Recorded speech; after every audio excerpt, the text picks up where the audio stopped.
Mezini yangu nimesara mwembe but ndakazotora nyoni kupira kuti ndakazoti mainovident ichitupa chandende nevakazanga so ndakakomena ukamativi but ndendangumba kuzambezi mission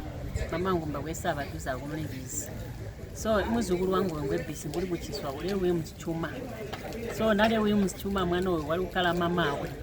mama we kuchuti tete wari kunanzerera mwana uyu ndawari kukomena tumbu every now and then itumbu kari kukomena kati mburi kuti muntu wakala muviri pavazomutora mama we kavajana musevenzi kugwanda vakasika kugwanda mwana wava wesi manje vataura usichwa serious pasi kuzoti ndize ndizotore mwana muri kuti vane vajana musevenzi muruma wava vakavagara ndasi kuzomukweza mwana uyu ndainkawe kukliniki yenjuve kubulawayo kubulawayo ndakasika kupera vati mwana uyu vere wede kuti aye kumpiro mandiitira ambulance ndaakumpiro ndisika kumpiro kakuli bwaviri bwatatu basi kuzoti mwana uyu vere wede kuti aye kuharare hospital ndapo kuno vere utatu siri ulasi kulinapo bati mwede kuinga abwasanu pavo bwasanu ndakagada ndege kezokuno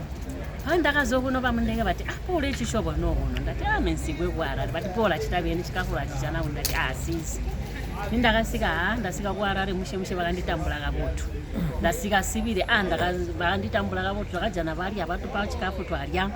uche twataiva kudya twakavotu vere tamwe chitwari kuvola kurya tonse kujana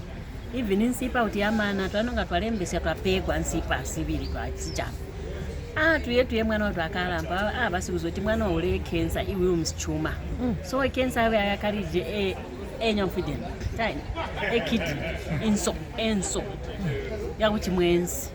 sethola uncedo bani kathesi umntwana so mwana ari no vere hayi wababhetha ndaba wakinga ku